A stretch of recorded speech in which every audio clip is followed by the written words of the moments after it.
Talking about misconceptions of New York. Well, the first misconception about New York is that the Caribbean is saltfish and New York is pork. And every Spanish man is Puerto Rican. That's a misconception. And Trinidadians hate Jamaicans. That's a wrong assumption. Him like soca man. Another misconception in the USA is that every Rasta man could sing reggae. And anybody giving you a fast tempo, that is calypso. Oh no. And like England, we have a female speaker with some clout. Our female speaker does with big men and kick them out. And if you think Tylenol could pass your headache better than we lemongrass, to show the worms where to pass. O.J. Simpson, he is guilty. He killed his wife, murder first degree. That's a misconception. Wait upon the jury. Oh yes, don't hear the talk. Misconceptions of New York.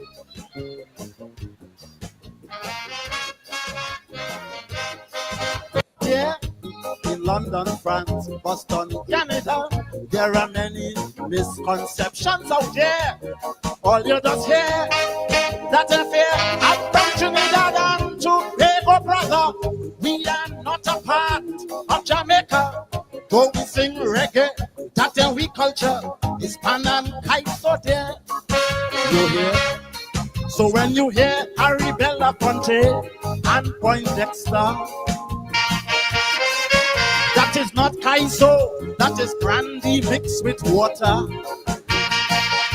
And don't you think that Mighty Sparrow is the only king of Kaiso? There's also Kitchener, the Grand Master of Calypso. Tonight there are 8 Trinis here in this ring, but we are not the only ones who could sing. So overall must bring in Hitch and Black Stallion.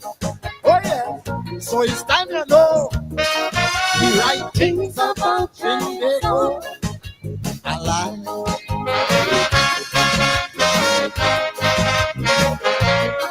this conception. Misconception.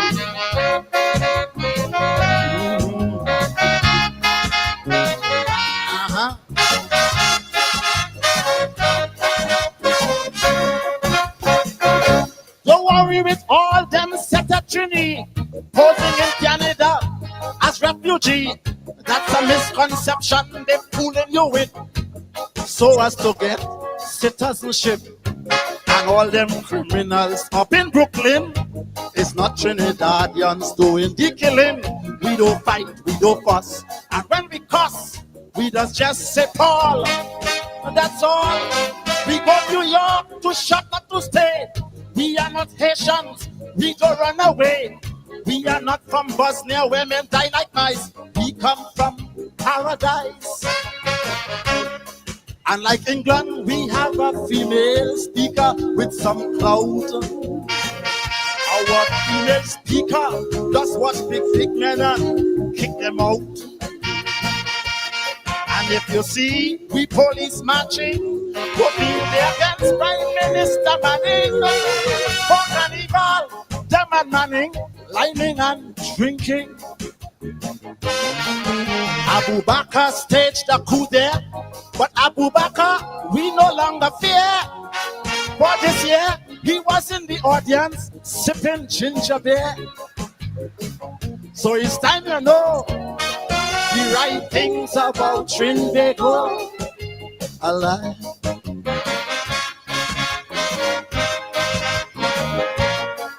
Misconceptions. Misconception. Beautiful.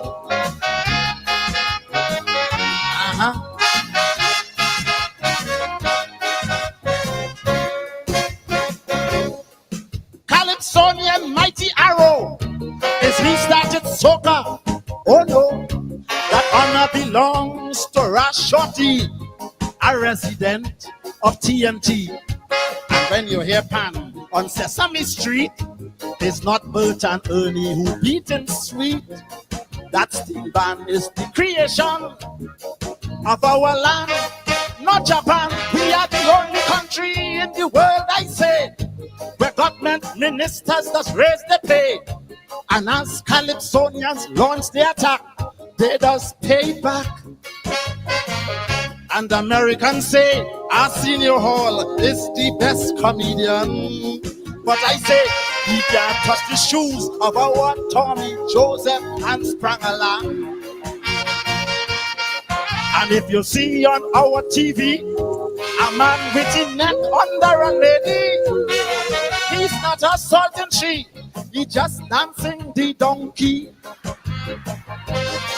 Michael Jackson, please come down here. Change your misconceptions about being fair. Come and play mass in Wisson and get back your color. Oh yes, so it's time you know. Great things about Kaiso. Misconceptions, Dr. Hollis, Liverpool. The mighty Chogdas. PhD in musicology and African history. And a Kaisonian. only from the Caribbean. Only from the Caribbean you'll find a music man is also a scholar and so on. Good evening to all of you and welcome to Politics 101, the day after Independence Day. And Dr. Henry Jeffrey is here. Last week he had some difficulties, but he's here this week. And oh, what a difference a week makes. What a difference. We come on here tonight with all kinds of news. We are finding out today that the GECOM chair made a decision with the president that September 1st is going to be election day, and she didn't consult our fellow commissioners, not even the PPP commissioners. They said they didn't know. They got the revised work plan. Remember, they were working on a work plan for an early date of September 27th, I think, September 25th, or September 22nd, sorry. And while they were discussing that plan, the chairman apparently agreed with the president September 1st. So they now receive the new work plan today. Oh boy, oh boy, oh boy. Lots happening. Mohammed announced that he's running for president. Running for president. Yesterday was Independence Day, 59 years of independence. The day before that, Venezuela should have held its election in Essequibo. Don't know what happened there. Lots happening in our country. We understand they named the governor, got 4,000 votes in some section across the border in Venezuela, and all of that. But a lot is happening, and Dr. Jeffrey, of course, is going to weigh in. So please share the link, please share the live, let everyone know that we are on tonight. Promising to be quite a week. It is going to be. Quite a week it's going to be. Share the live, whether you're joining us from Canada, the United States, Europe, Africa, South America down there in French Guyana, Dutch Guyana. Welcome to Politics One. Special good evening to the people of Bartica. We keep forgetting you all the time. And I realized a few weeks ago that we have quite a lot of viewers from Bartica. They were, I think last week we were doing folk songs and so on, and we do the Bartica man Bobby Lang like a lang down. Bartica people said, oh, for eventually, Dr. Hines, you remember Bartica. Bartica woman Bobby Lang like a lang dam. And they used to say Barakara woman Bobby Lang like a lang dam too. So it's not only Bartica they used to sing pan, they sing pan Barakara. And at that time I was small, but I never knew that Barakara was a maroon community. We are so accustomed to the maroon communities in Jamaica and Suriname, Barakara, and it came to the nation's attention when the young man Shamar Joseph burst onto the scene. But I think we're ready now for Dr. Jeffrey. Let's go. Dr. Jeffrey, good evening to you. Good evening to you also, David, and your audience. And well, happy Independence, a new year. Thank you. You would have experienced all of the independence, all of the years of independence, 59, and you would have had something, more than something to do with helping to articulate that independence in terms of governance and policies. First, working under the PNC, and then later on as a government minister under the PPP. And so it is not out of place to ask you, as you look back 59 years, do you think we have done justice to the promise of independence? Of course, you're going to ask me, well, what was that promise of independence? Well, you tell me what you think the promise of independence was, and whether, in fact, we have fulfilled the promise, and if yes, to what extent? I think that, David, the promise was for a peaceful, prosperous, happy democratic state. And when Forbes Burnham in 1964 did indeed make presentation, he said that, give him a couple of years and he will create such a state. The problem there, remember, there was an ethnic, racial problem before independence. Indeed, there was a lot of controversy about even independence itself. And whether or not you should have independence, whether or not the PPP was manipulated out of government, all of that, not whether or not they were. That's not in dispute. But we should have had, in general terms, we should have had a peaceful, united, prosperous democracy. It has not materialized to this day with all the oil. What we are fighting, nobody has confidence in the present regime. And yet, as I said in one of my articles, a simple thing like a girl was apparently killed in relation to a hotel, and the mothers and the parents feel that they need to go to America, even carry the whole body to America to get some kind of regress. What does that tell you? You should never ask me that question. That alone should have told you that after all these years. That is where we are. We are almost maybe worse because of the time span. I mean, as we came out of that with expectations, but after all these years, nearly 3/4 of a century, what? So we are worse off relatively because we are in the same place.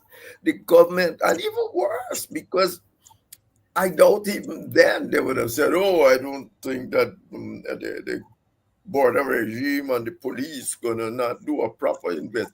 Imagine it has gone there. It has moved from the macro to the micro level of management. They're saying, believe them, they're all your cronies. And they're not wrong in the sense that the PPP, you just said it again. Every word you say and people, it substantiates the position that essentially the PPP has captured the state and is doing what it likes with it. So yes, I had read before that GECOM could be ready for election. But if you have a proper GECOM, it wouldn't sit down with all the commissioners and say this and that and discuss and so on and say, well, I will tell the and then the chair would say, well, I will tell the president that you can have election any time after what I did. You'll give him. Now, if you are saying that didn't happen, demonstrates quite clearly that what is going on in Ghana. So it's not a question of where we are. We have not gone very far in terms of maybe a little bit more. Well, we had to. By definition, prosperity had a little bit of that. But in terms of having a peaceful and democratic society, we do not. Every serious index in the world called Guyana something of a dictatorship one way or another. Even not an index of dictatorship. Look, the Transparency International now said they and their business sectors capture the state and doing precisely what they want. Because when you capture that and you see what they just did, call the chairman, she goes and well, she come back and tells people that's it. So that's where you are. Dr. Jeffrey, let me ask you this. Obviously, the countries in the so-called post-colonial world coming out of colonialism, as far as those of us in the Americas, coming out, going back to slavery, certainly going into independence, there are challenges. There obviously must be challenges. How you turn a plantation into a nation, a tremendous challenges. And so what we have to be fair to ourselves in Guyana. But when you compare Guyana to other ethnically divided states, and you know, even in Africa, which is racially homogeneous for the most part, there were ethnic divisions. In fact, our own Arthur Lewis, in his treatise, was really talking about West Africa. And it was this, he was talking about the Caribbean and Guyana. Have other countries with the same challenges like Guyana done relatively better than us? Or are they all in the same boat?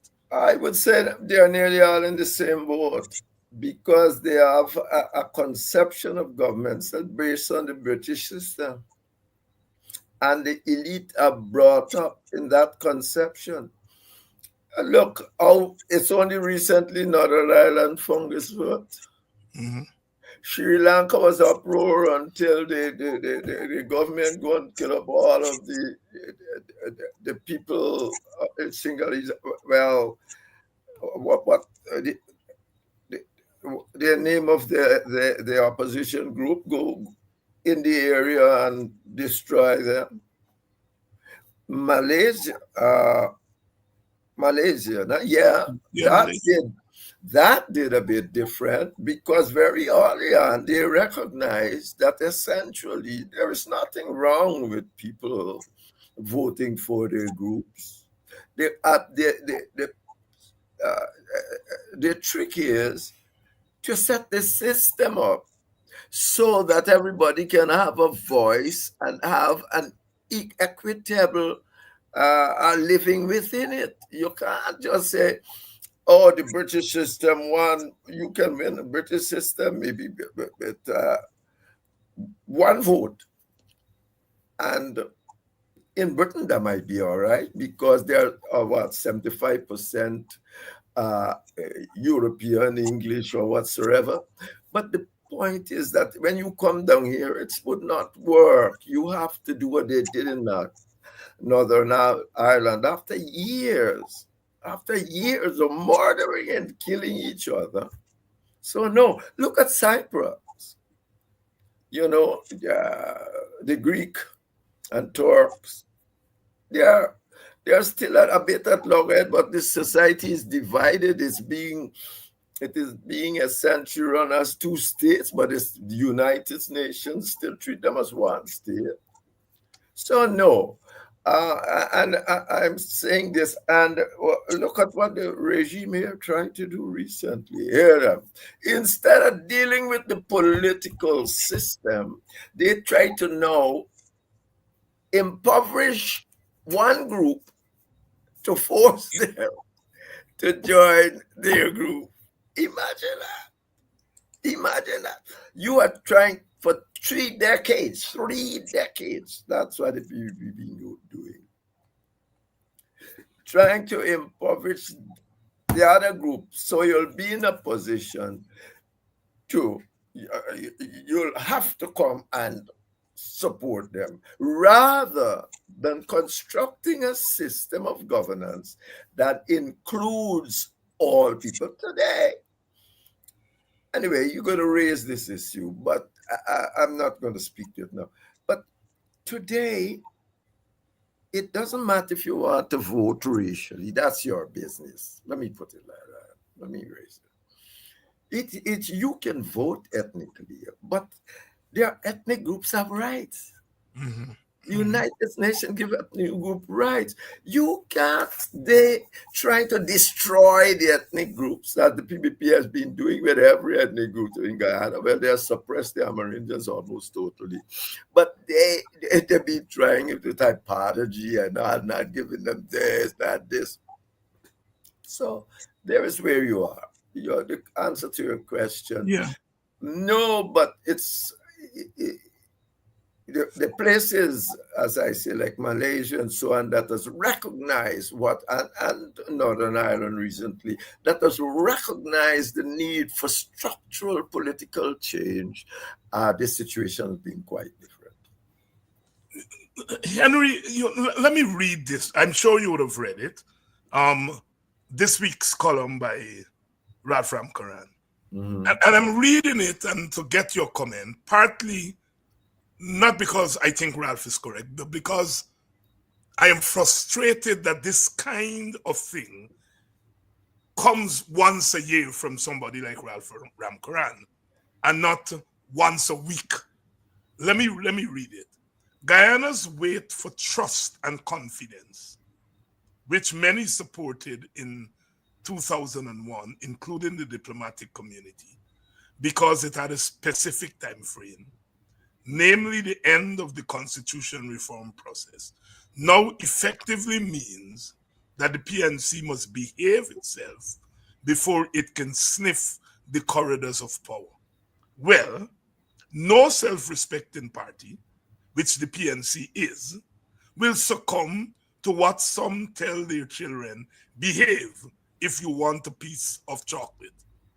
I have never spoken seriously to any PNC member about these matters, or for that matter, to any PPP member within recent times. But I believe that if Mr. Norton is to be approached with a plan for a higher level of cooperation, he will not decline such an invitation. But no doubt, reading between the lines of his recent statement, he will be looking for some bona fides. Whether or not he is right or wrong, the opposing side has to contend with such an approach. The more you give, the more they want is a common refrain. Well, Chetty Jagan was like that. Your comments, I mean, go ahead. But David, yes, Ralph has said that at recent times. I mean, not recent times. He's said that before. But the question is, other people have said it. Quinn, the ambassador from Britain, he wrote a thing. Other people have said it. You are in Guyana. The question is simply not saying it, it's getting it done. Yeah. And when you have an elite, a political elite, and you see, this is where it even gets more complicated, because you had a opportunity to do it too. Yes. In fairness. Yeah. Right. You had an opportunity to do it. And I wrote 100 times. I said, I'm going to be weeping and gnashing of teeth if you all don't do this thing. But the question, and therefore, you can see is a mental thing. It comes down. You said Mohammed Ajay. Here he can come and say now, oh, people mustn't vote. We should don't bother voting about ethnic groups. Why? Voting about ethnic groups is not the problem. Since when there is the problem? There was a problem when you think that you can assimilate everybody in one group. You can bring English or whatsoever culture and put everybody gonna live by it, but people don't live like that. I think it's just Huntington in response to something called the end of history. Who was that? Who said the future would be the battle of cultures? Essentially, on a macro level, the battle of cultures, you got to if you want to vote for the race, let them vote for the race. But you must respect their rights to have their ethnic groups and everything existing. You can't tell people, oh, vote for the race or that. What you're doing now isn't democratic because you are killing half the ethnic group that they have rights. You're doing everything to force people not to vote necessarily for a democratic, but for you. Who you can't corrupt, you're forcing. And you do that. I think a couple of weeks I said on this program, The question people tend to ask, what did PNC ever do to me? I said it's not that. That is not a real question. The PNC and government is supposed to do things for everybody. The question is that throughout its history, the PNC has never done to Indians what the PPP has done to Black people. In every level, that is the question. The problem. And they have done it for one simple reason: to try to force you into their clique and whatsoever they are doing, trying to force you to vote for them. The few people on the streets out there that's getting a little pittance from doing all sort of mecha, the Scarlet War. But remember, the minute this government came to office, they cut this government spending on public service salary by half and increase it on infrastructure by 100%, nearly 100%. So effectively, since a whole lot of Africans are in the public sector, what happened? They took away your resources from the mother or sister who working as a teacher. The Americans had to come in them. That's why they don't like the Americans. That's why they put a poster to them. When Biden was gone, he put a poster to them, but they quickly took that down, knowing fully well might antagonize the neighbor and all of that. But that's not the point. That the PPP has done all this to one reason: try to get Black people to vote for them and keep them in power. They're trying to destroy every group, from my father to every single thing.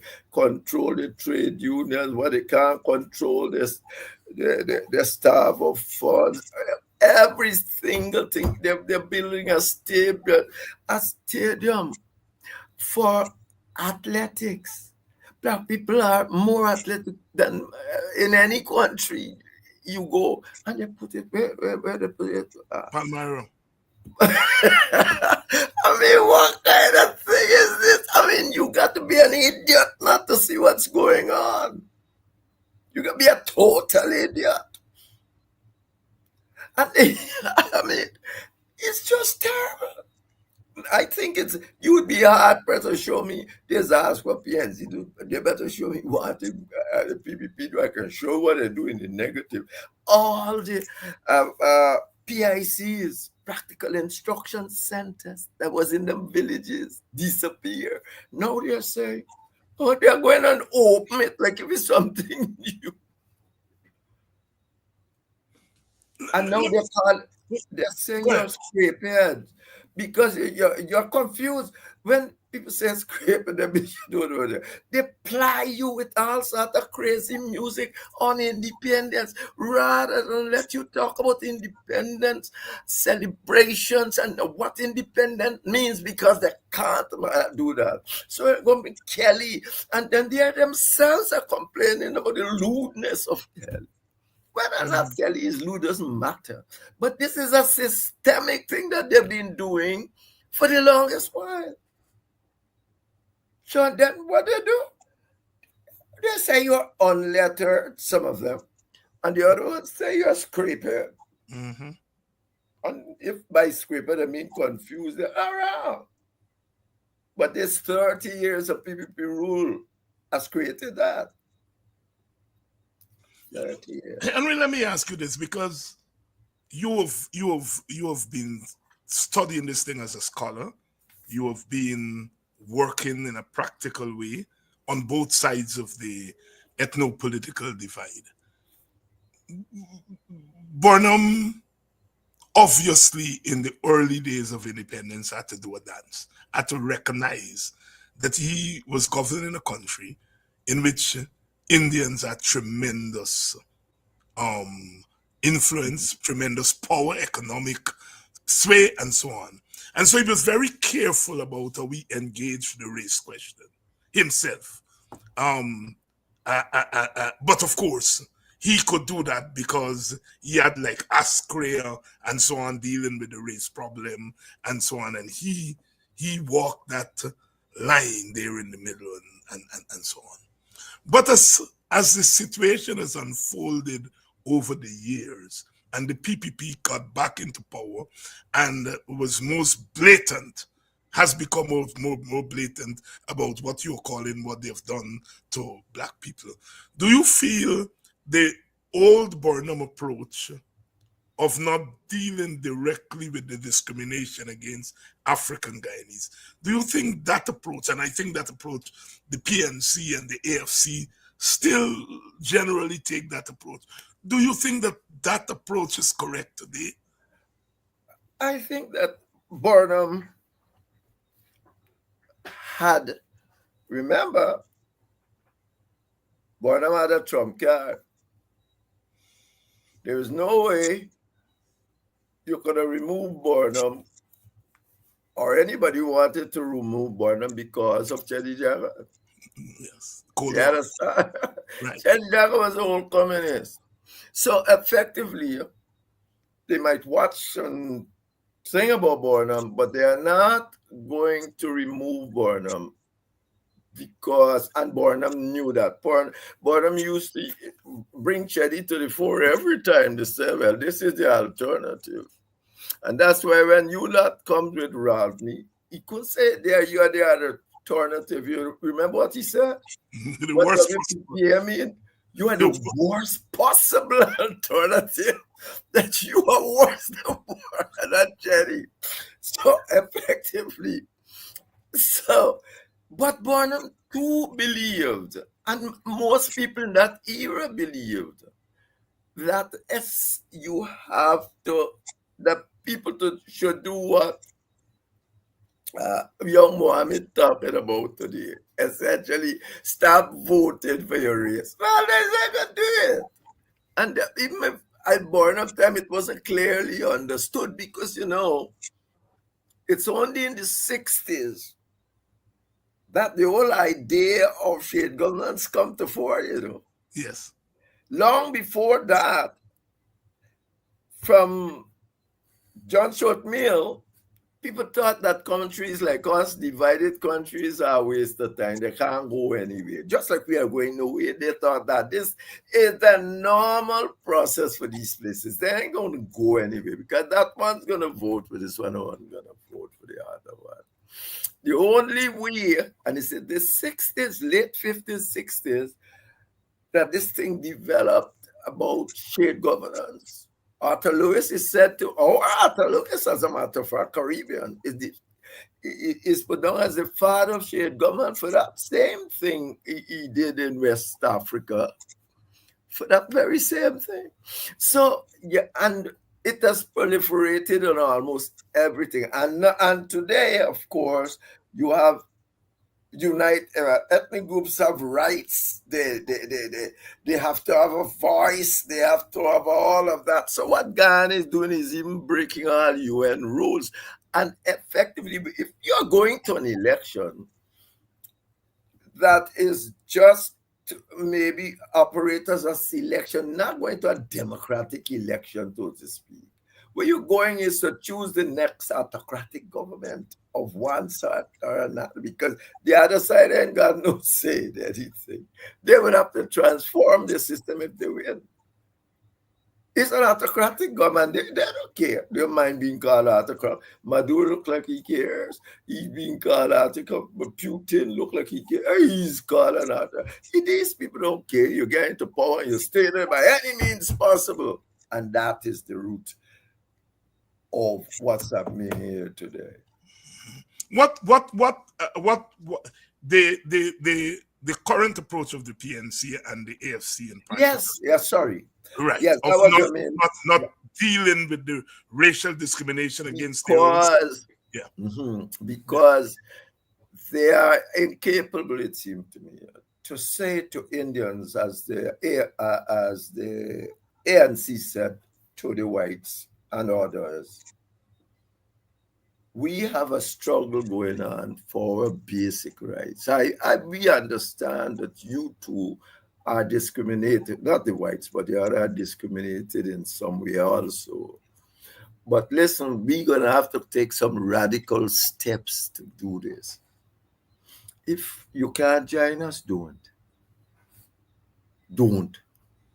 Because we are not going to sit down here and believe that somehow you got it's not happened for 60 years, all of that. It's not going to happen. It's not going to happen unless we do what Jack you are doing. Indeed, if PPP would claim that is what you all tried to do when you were in there. They would say, you see what happened to the sugar workers? That was a little forced move that you were doing. So to pressure them to break up the sugar thing, to say this, that. But if you got to go to that level, it is not nonsense. It's not just recognize people for what they are and let us run this country together. There's enough here for all of us. All of us. So the PNC has not been able to sing that. They're still there in the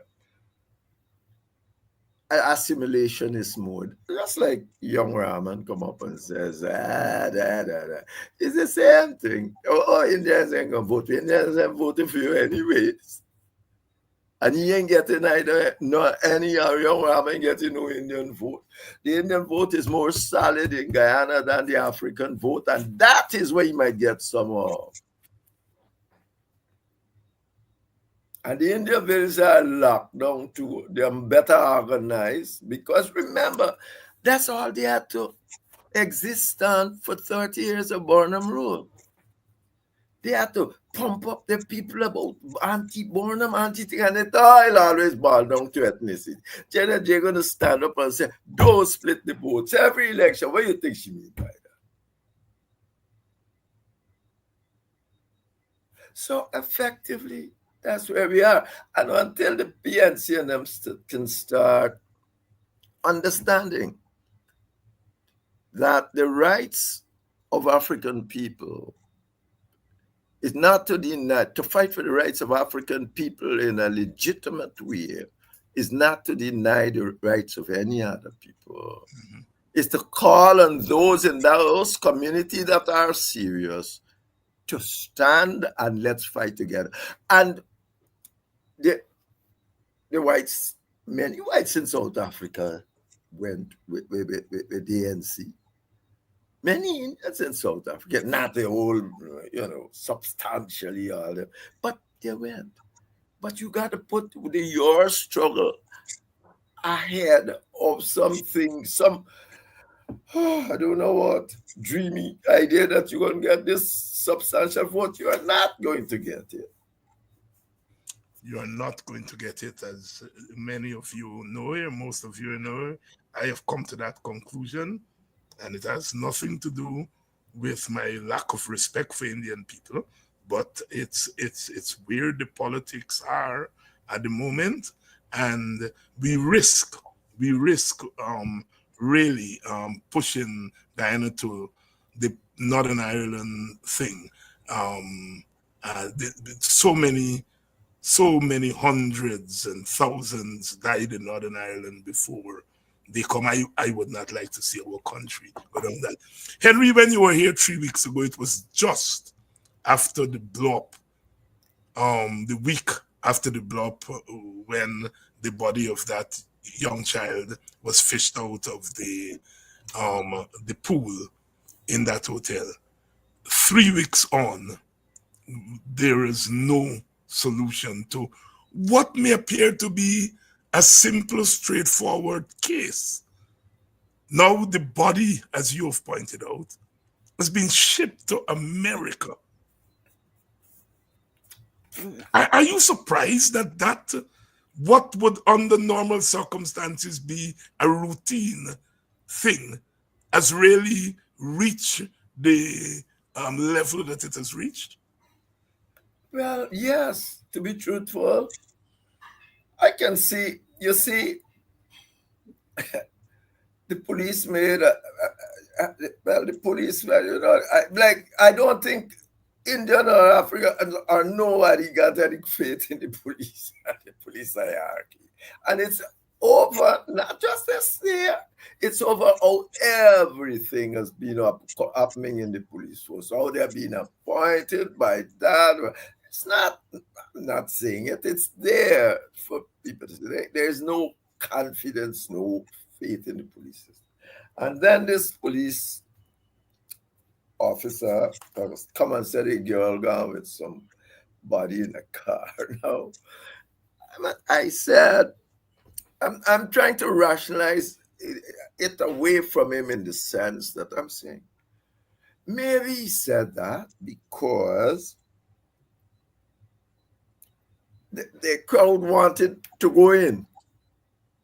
And perhaps if he said that the girl got in the car, people would say, oh shit, what are we going in there for? But nobody bought it because all the people there were saying no, she had got out of no car and all of that. The simplest thing when all of this happened was, and people start saying the thing is neutral. They want a neutral, but how would the PPP go and bring people that they have relationships with? From the hospital in Mount Sinai in America, they have big relationship with Joshua Hospital. So how would you go and do that? It's like a madness. So the rationale, the people are saying you could have just woke up and said, here, given you don't have faith in what has happened here. Good. We think that we have done our best. You go and find who you want. Don't tell us. We will, within reason, pay for it whatsoever. But when you behave like they behave, everything that when they go to find another man, they go and find a resignee that is accountable to no one. I mean, what? Jeez, why they call them Norwegians? They must be the most uniquely considered neutral people in the world. Why they call them and say, or tell the family, Norway is that, check them out and see if you want them to come and do this. Why you are going intervening all over the place? So it leaves the impression that something is wrong on the ground. Mm-hmm. And it's not it cannot be a false impression because at every stage you involve, you want people that you have some leverage and understanding with.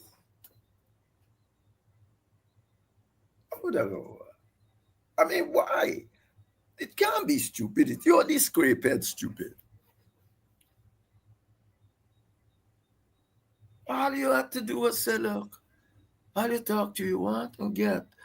Once the thing get, do your own thing. We would pay this thing.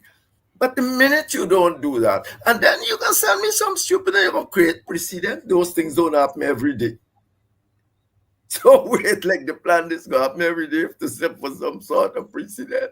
Mm-hmm. These things are making God, it don't happen every day.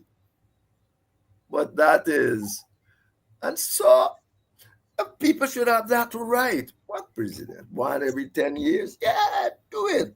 If people don't have faith in what you are doing, but your government, and I think that is another part of it. If you got to run after New York, as now they are, well, you show that you're really not any government that many people in this country feel safe with. Because this is a simple country. This is a simple family. This is not no big ideologue like David Hines and all of them. And they don't feel safe. They don't feel it. And they got good reason not to do so, because every time you go and handle it, you want somebody you got some relationship with to be involved. Jeffrey, let me pose some questions, some quick, as they say in the media world, rapid fire questions here. Mm-hmm. We've been hearing for over a year, elections are likely to be in November. GECOM said, look, the earliest we can do is September 22nd. Yeah. The government seemed very comfortable with that timeline. And then the Adriana thing happened and so on and so forth. And suddenly, out of the blues, you have this September 1st date.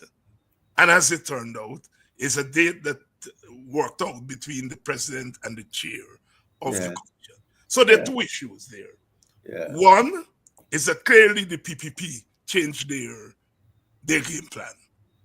Clearly, it's obvious that they wanted an earlier date. And second, the chairperson acting. I mean, okay, you vote mostly with the PPP. You getting away with it. Opposition quarreling, but I mean, we take it in stride over time. But you've gone now to the point where you are going to fix a date behind the back of your own commissioners and then come back and give them the work plan after. Accommodating, obviously, a PPP change agenda. Talk to us. First of all, David, let me follow you here. Yeah. There was a talk. I thought GECOM said they can have any date from the 27th. I thought that was made public. Yes, that was made public.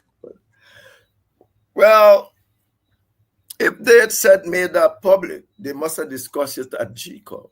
Yes. Good.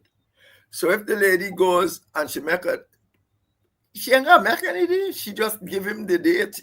There's nothing for to speak about. He didn't even have to call her. He could have just sit down and say, I want September the 1st. Based on what you all have already said. What you want gaff about? You understand what I'm saying? So don't think he didn't have to call her. The president could only, he said, I want September the 1st. Oh, you give me a thing. So that's what I've chosen. But she said publicly, yes, the 22nd is the earliest date. The 20th with 22nd of September. So he should have said October. September? Yes, September. I thought it was August. Anyway. No, it was September. Okay.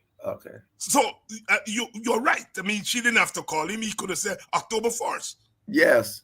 But but I didn't hear their recent discourse. But certainly, the president can't change the date by himself. GECOM got to change the date. Yes. Their schedule. So, yes. So, I mean, yes, you're correct. It's GECOM government. But what's new? Yeah. I mean, why you're making a fuss? People be doing what it's like. It's capture the state.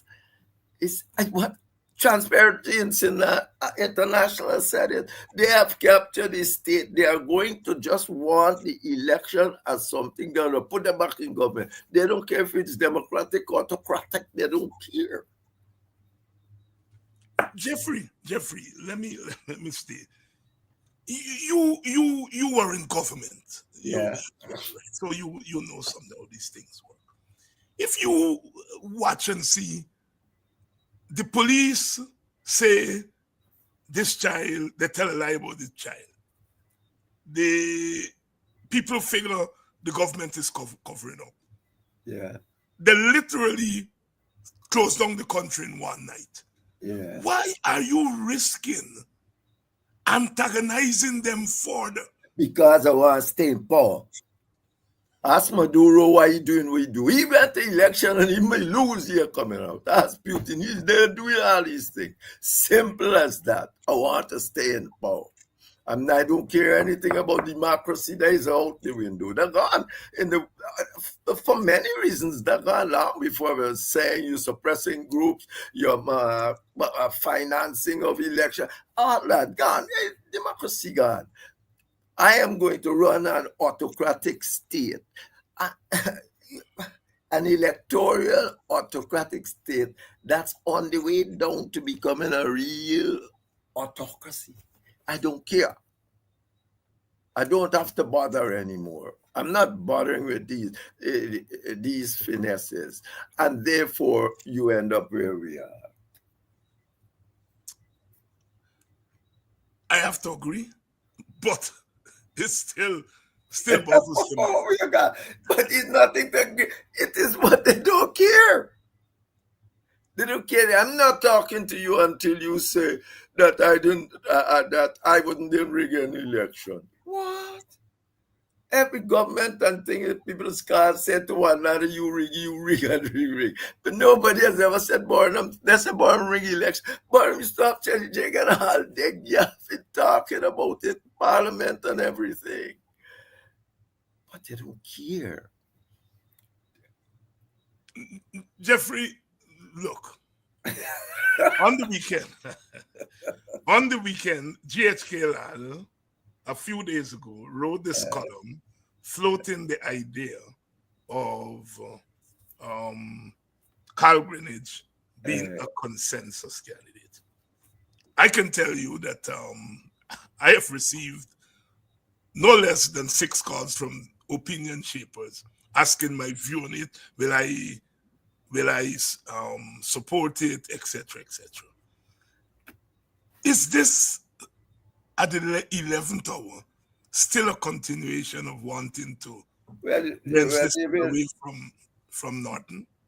Yeah, or is it really a serious thing? Then the election is called now. Let's see what gonna happen.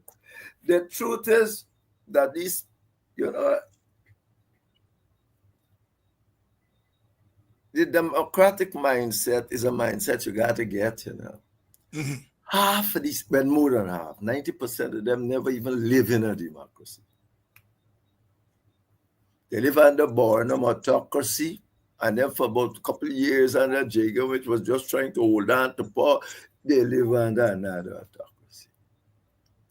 In your party, it's the same. You got Norton go and won a democratic election. The way to deal with that, if you think Norton has shortcomings, is to try to get people in place that can deal with those shortcomings. You can't go now telling Norton, we don't want it. Remember, he won an election now. It's the same organization going and tell him now, all right, compromise, give up. It can't be a joke. It's got to be a joke. That's not commitment to democracy. I just won. By definition, it means I'm the person.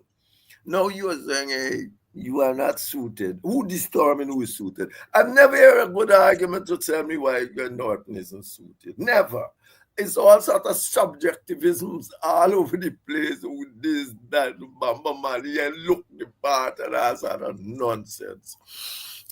The truth is that they're not got that commitment. When you go against them, you remember I supported Carl in against Granger. 2000, Carl Greenwich. Right. Against Granger. And I was at Bamba Mali, and I heard Carl won.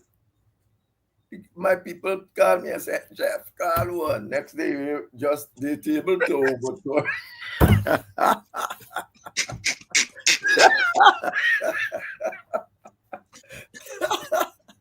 Now the table overturned, and then the recount. and Norton was supposed to be in charge of the table as Carl.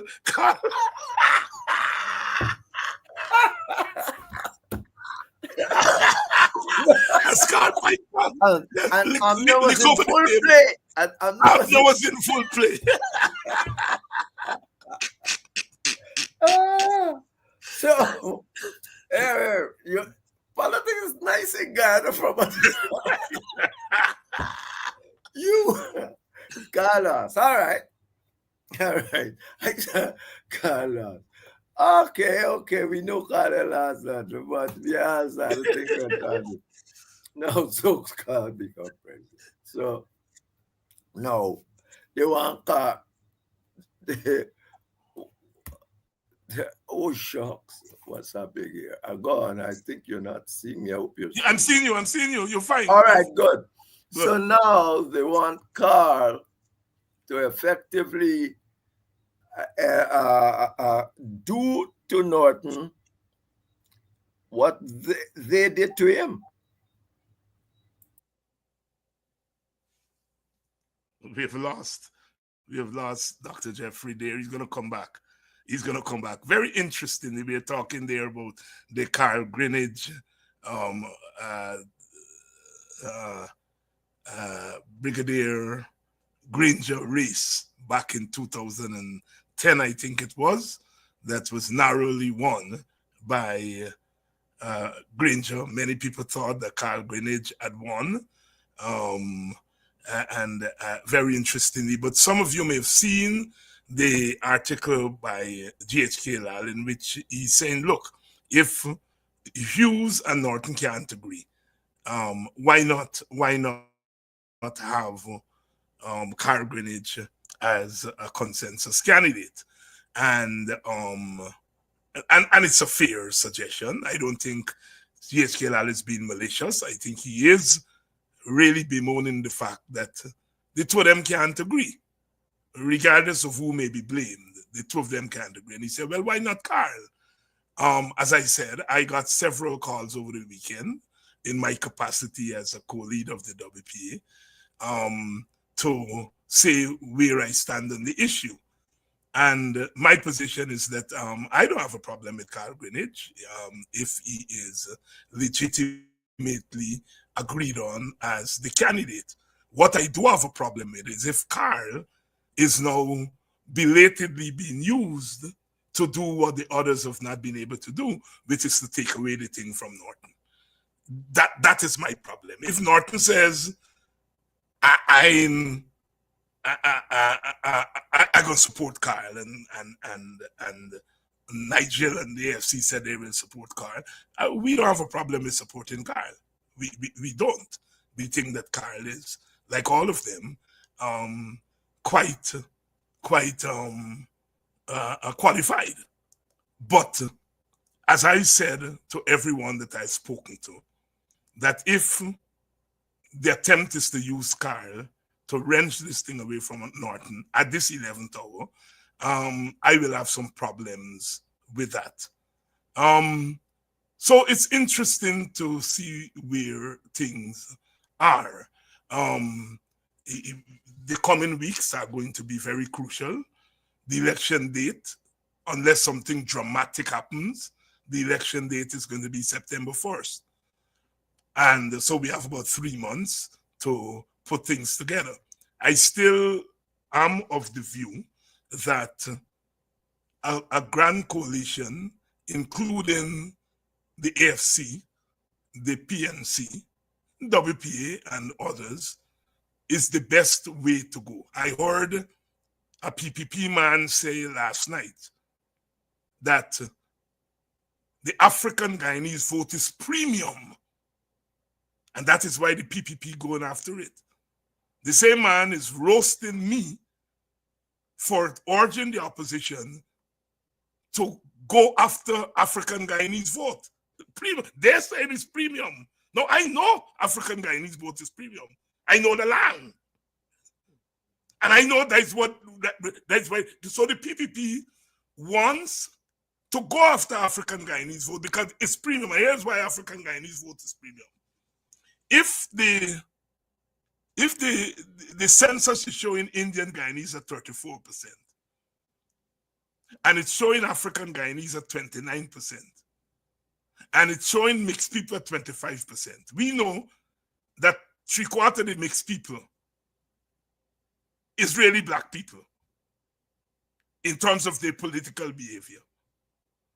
So if you said 25% mixed people, 18 of that 25 is black people. 29 plus 18 is 47. 34 plus 7 is 41.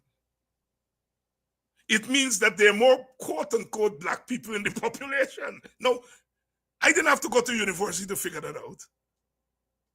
So even some black people, David Hines, somebody meet my brother, good friend. He said, man, tell your brother that if we win, we can win with all the races. there's some black middle class people don't understand that black people are the majority in the population. And that is why their premium, it jumped out last night from a PPP man mouth that the black vote is premium. It has to be premium because it's the majority vote. It's not over 50%, but it's close to 50%. And that my overall strategy, that your first option is your base, which now is a large plurality. Then your second option is to get a share of the Amerindian vote. And then your third option is to squeeze as much Indian votes as possible, knowing. So it's not that you're ignoring Indian votes, it's real politics. Why spend more money on something that is harder to get than spend it on something that is easier to get? It is easier to convince the black voter who suck the teeth at you than to convince the Indian voter that cussing you every day. At least the black voter sucking the teeth and say, when have you been there? And you didn't do nothing for me. It is easier to convince him than the Indian voter who the PPP has poisoned their mind that the PNC is poison. Norton is poison. Nigel Hughes is poison. David Hines is poison. You already have an uphill task there. So it's a matter of real politics. A matter of real politics. And the PPP knows that. Freddie Kutsuna spent the last 3 columns trying to convince Norton that he cannot have David Hines and WP on his ticket because he's not going to get Indian vote. That's their new strategy. Remember a few weeks ago, Nandlal said, the uprising that happened is David Hines and the WPA. They're responsible. Well, of course, he put it that way. What he's in effect saying is that David Hines and the WPA are influencing people's minds. Then Freddie and the other propagandists are now saying Norton should cut loose and don't have David Hines and WPA in a coalition. Pick sense out of nonsense. Pick sense out of nonsense. Pick sense out of nonsense. Remember the anger against me because I talk about these guys who are going across. Look at Daniel Siram today, Indian brother from the PNC, who became the regional chairman. They put it as a regional chairman for Region 4 because they wanted to prove that they're multiracial. I know that for sure. Nobody had tell me that. There were other people who were more capable of being the Region 4 chairman. They put the Indian brother because they wanted to prove that they're multiracial. The brother get into some trouble, domestic trouble. The PPP was hanging him high. And you remember? No, that brother gone to the PPP. That Indian brother gone to. This is not a commentary on Indians. It is where the politics are. It is where the politics are. Look at one of the chaps from one the small party. He gone to PPP. I'm saying you're seeing a trend where Indian Guyanese opposition members are drifting to the PPP. And I am not cussing them. I am not surprised by it because I understand where the politics are. And that is why I am saying to African Guyanese, you may have lots of problems and you have every right to have problems with us.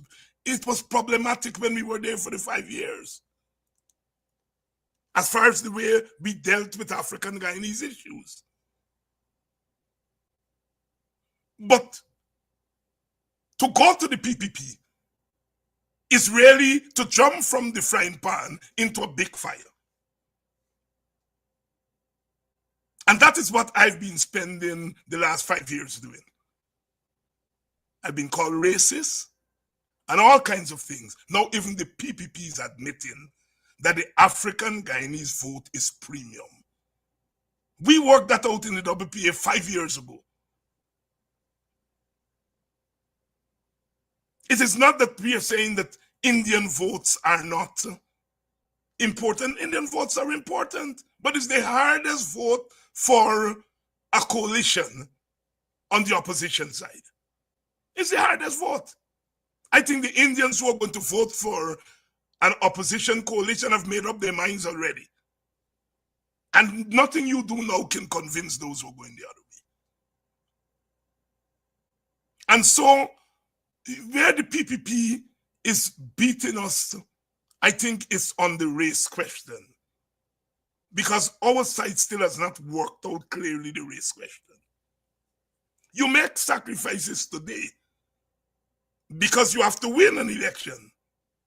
If we didn't have to win an election, my emphasis would have been different. I am a power sharer. I believe at the end of the day, the representatives of Indian people, African people, got to sit down in the same government and work. I believe that at some point the PNC, PPP, WPA, AFC, all we got to sit down in one government and run the country. That is my ultimate goal. But given the winner-take-all thing, one side got to win. And I am asking, what is the most effective strategy for an opposition win? The no opposition to win, to get 51, 52, 53% of the vote. What's the most effective strategy? And so therefore, that's where we are. Now, the Mohammed thing is interesting. I share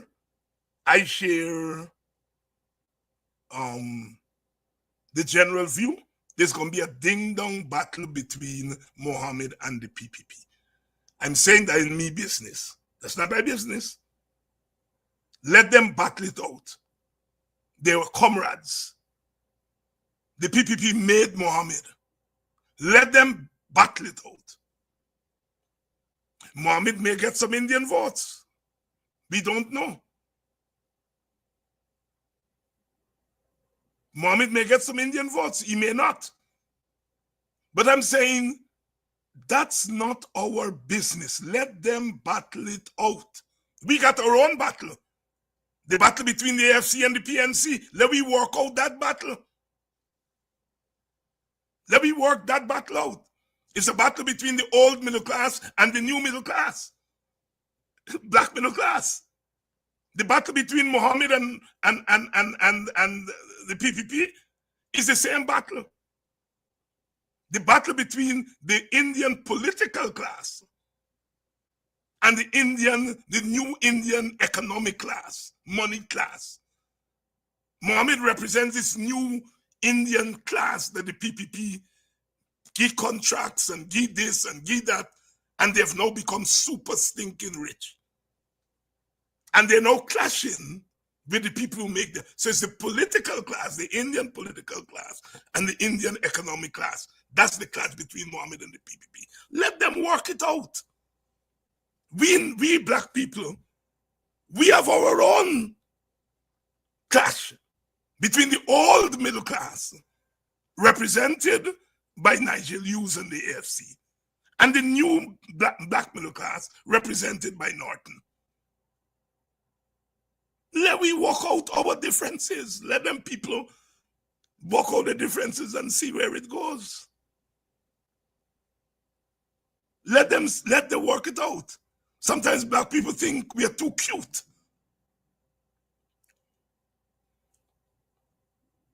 We think we are too cute.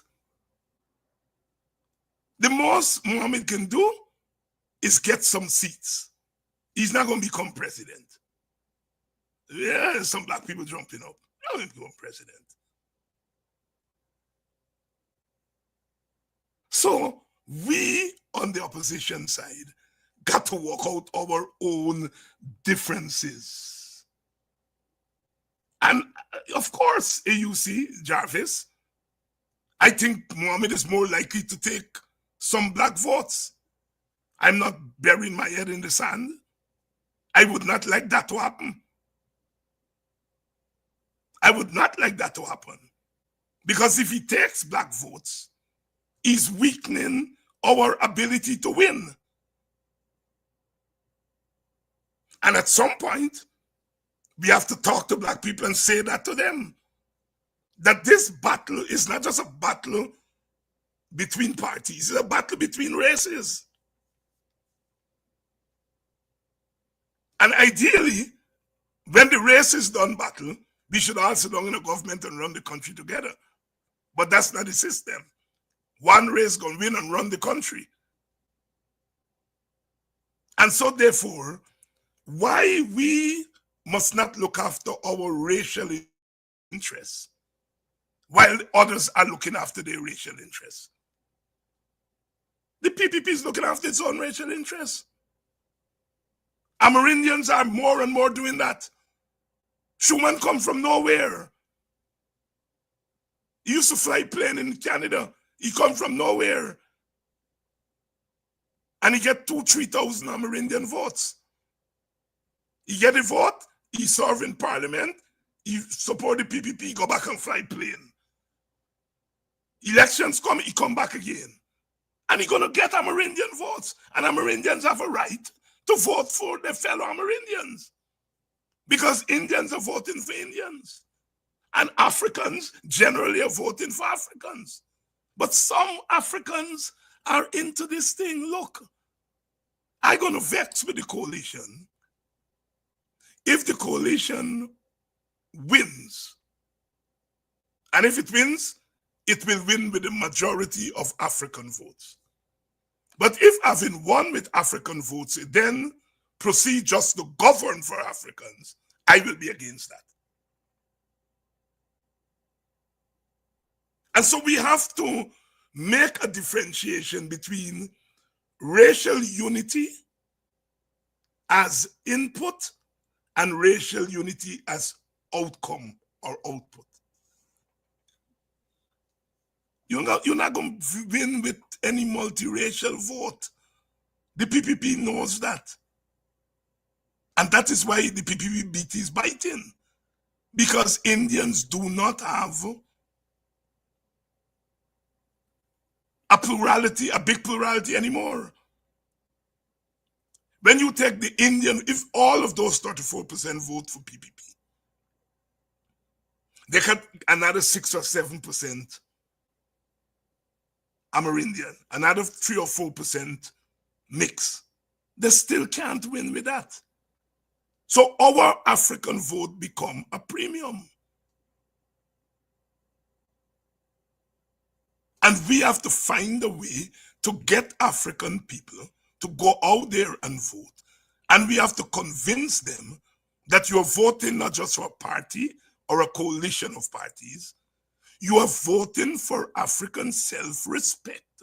You're voting for African dignity. You're voting that there will be no more Adriana Young, sorry. There'll be no more Fajine and Ronaldo. There'll be no more Quindon Backers. You are voting for some real things. There'll be no more Mocha. When you don't have a seat at the table, you have no power. We are seeing that. The people can call the election date and tell you is election day. You have no say. Today, look, our 3 commissioners had to walk out. Because they have no say. No say. How are you going to get a say if you don't vote for your own party or parties? Get into power and then negotiate with the other side on how we going to manage this power. The other side got into power and shocked me out totally. The risk, the temptation is that we should get into power and shock them out. I don't think that's the way to go. I think we get into power and negotiate how we're going to govern the country together. But we have to get into power. And we're only going to get into power by the votes of our people. We didn't make it like that. We come and meet it. And we try to change it. I spend the first 3/4 of my political life fighting for multiracialism. And I remember in 1997 at Kitty Market Square, a young African girl, couldn't be more than 21, 22. She was standing at the WPA meeting. I gave her a handbill. And she said, "Good night, Mr. Hines." I said, "Good night." She said, I was passing, going home, and I hear that this is a WPA meeting, and I really like you all WPA people. You all could talk good, you all get good ideas, and so I stopped for the meeting. I said, "Well, you going to vote for me?" She smiled, she turned her head. She said, "Mr. Hines, they ain't got no party named Multi, you know. I like the multiracial thing, but I ain't got a party named Multi." I will never forget that. She likes our multiracialism, but she's not going to vote for us because she know multiracialism don't win election. That little girl, I wish I could meet her today. She gave me a wisdom that has never left me. Ideally, all of us are multiracialists. All of us would like to see us work together, build the country. But you got to win an election. And in the history of Guyana, from 1957 onwards, no party has won an election with multiracial nothing.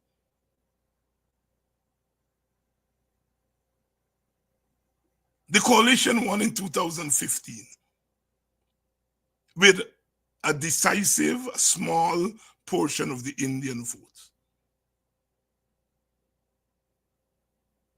But the vast majority of the vote were African votes.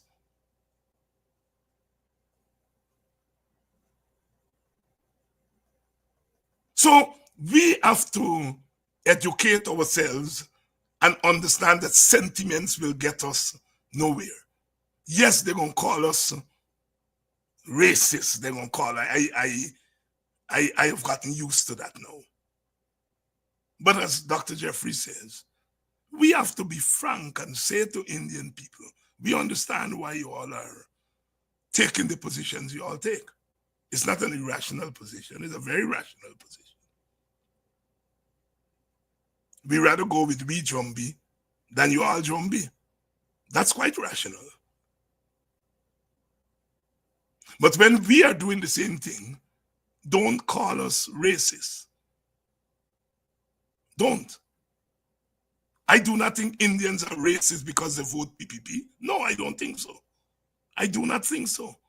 So why do you call me racist because I'm asking black people to vote for the opposition side?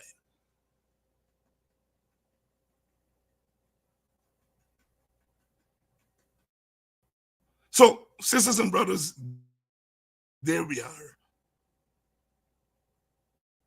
We have to think strategically, and we have to think in a sensible way, or else we're going to left behind again, and we will have no one else to blame for ourselves but ourselves. We have no one else to blame for ourselves. This is not a normal election where you go, you vote, and whoever win or whoever lose, everything is going to be all right. No. No.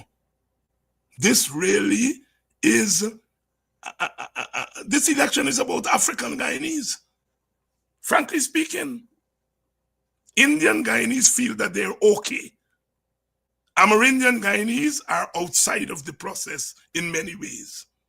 You know, they're in the interior, neither race treat them with respect. African Guyanese are in the mix of things. And African Guyanese have been treated badly by the PPP. So this election is about us. Are we going to remain treated badly, or are we going to gain power to stop the bad treatment?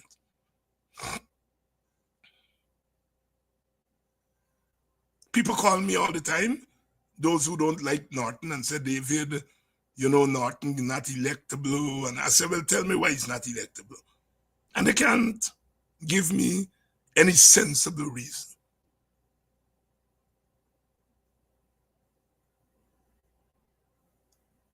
People have a right to choose who they want. They got some people tell me, David, you and the WPA should be it. People have a right to say that. People have a right to say I for Norton. People have a right to say that I for Nigel Hughes. People have a right to say I for Campbell or whoever else. People have a right to choose their best candidate. That's your right. But then to look at the candidate that you don't like and say he's unelectable is where you lose me. That's where you lose me. Everybody got a right. You go, you choose a man to be your husband. Does that mean that every man you didn't choose bad, unmarriageable? I don't think that's what you're saying. As they say in Quaker wisdom, I was married. If I like a she can married, then me can marry too. If girl like a them can married, me can marry too. If man like a he can married, me can marry too. Not because you married one man, it means that all the other men are no good. Let me bring that to politics. Not because you choose Aubrey, it means that Nigeria is no good, unelectable. Hines is no good, unelectable. Or not because you choose Aubrey, Nigel, Aubrey is no good, Hines is no good. What kind of warped thinking is that?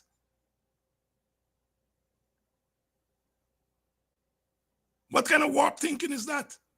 So sisters and brothers, we got work to do. Time to close ranks.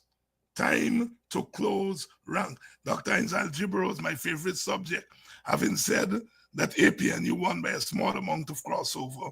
So as it now, there will be a subtraction of votes from both major parties.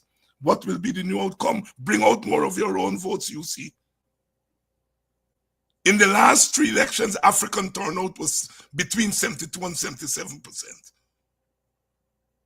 It means that 25% of African people did not vote, whereas the average turnout in the Indian community was 89%. If we can carry up our turnout to 84%, we are unbeatable.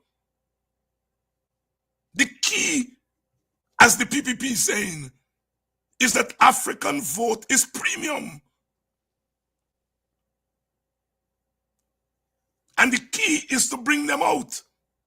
Why do you think the PPP was trying to influence these people that now call in scripts? Because those people don't vote, generally. And so they were trying to influence them as a way of suppressing African votes. My thing is that those people, we go after them to get their votes.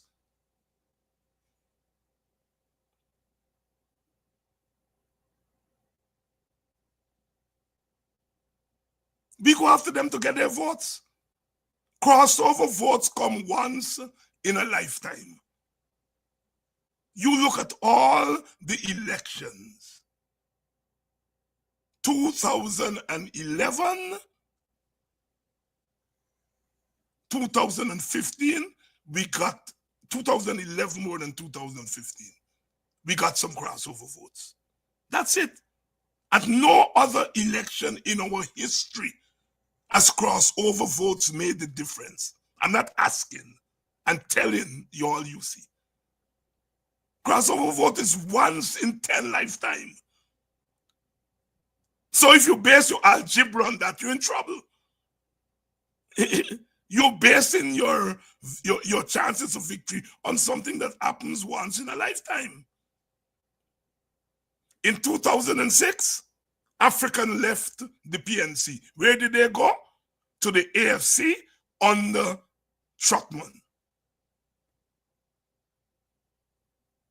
I cross over to the PPP. During our time, WPA time on the road was election time. We were on the road and we got support from both sides. Africans come on the road and support me. Indians come on the road and support me. When it's election, the Indians in droves went back to the same PPP that they left to come. I remember black people watch us and say, them Indians going back, what you all expect me to do? And they end up voting for the PNC. Our votes came from Buxton. We got 1/3 of the vote in Buxton. And we got about 1/5 of the vote from Amerindians. And that gave us a seat. 1/3 of the votes in Buxton and about 1/5 of the Amerindian votes. When we were on the street fighting Burnham, the Indians came to us. Once free election come, they went back to the PPP. This crossover thing is a myth. It's a myth. When they saw the election in Trinidad recently, oh God, black people cross over and vote for Kamala. When they do look at the numbers, 102,000 black people stayed away from the poll. That is what made the difference. 102,000 black people, because the PNM put a Chinese man instead of a black woman to be the prime minister. And black people say, it's pass we. And they say, punish the PNM.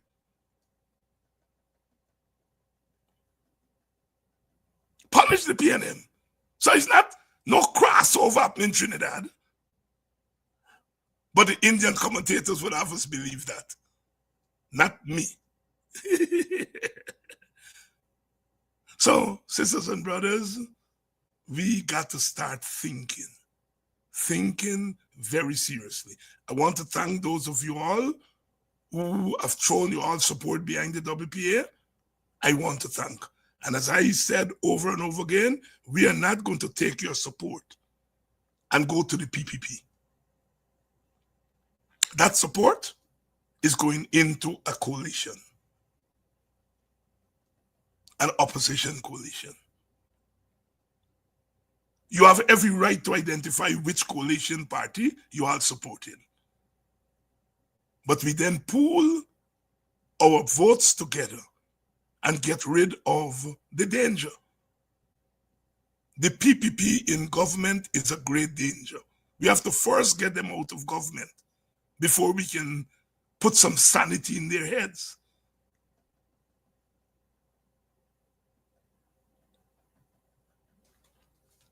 Lots of work to do. Tomorrow night, Vincent Alexander is going to be here to tell us everything behind the scenes at GECOM. The commissioners had a press conference this morning, and then they walked out of the GECOM meeting in which they put in the new revised plan. No, they decide on the election is September 1st, and no, they bring in the plan after the decision. Decision does come before plan. In this case, they decide on the plan does lead to the decision of the date. Now the date come, and then they adjust the plan for suit the date. So whereas you have 21 days for claims and objection on a list, now you got 4 days. So there are technical implications. There are political implications, but above all is the sign that GECOM has turned the running of the elections over to the president and the PPP. That is unconstitutional, it's immoral, and we as a country should not acquiesce to it. We should not acquiesce to it.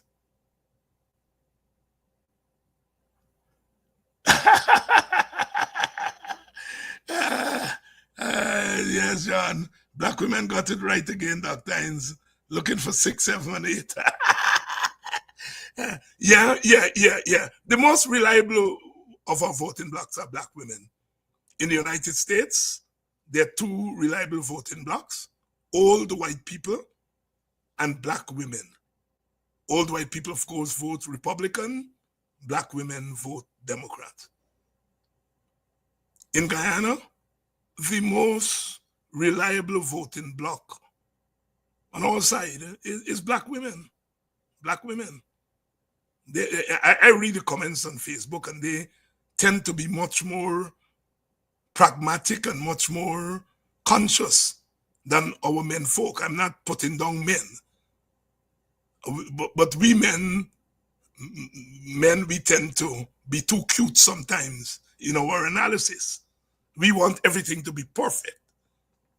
I guess the experience of women having to run a house with a budget of $100,000, but they get $60,000, they got run the house with a deficit. They have more of a pragmatic sense of things than men. Men, we want everything to be perfect. Perfect. You know? Nothing's not perfect. So we chanting it down. We want perfect. Perfect. Women know that you got punch. You got punch and make ends meet. And that's what we have to do. We don't have a perfect candidate, but we have very good candidates. And we have to make something out of it rather than fighting one another down. So that's the message for tonight. Tomorrow night, I'll be back again for another edition of Politics 101. We are in campaign mode. Thanks to the people of Buxton for turning out last night to the public meeting we had for Adriana there. Thanks to you and those of you who came from other villages. Thanks. WP is going to stay on the road. We are now ready to go on the road, and the other communities are going to be seeing us in the coming weeks, playing our role in trying to bring home the victory.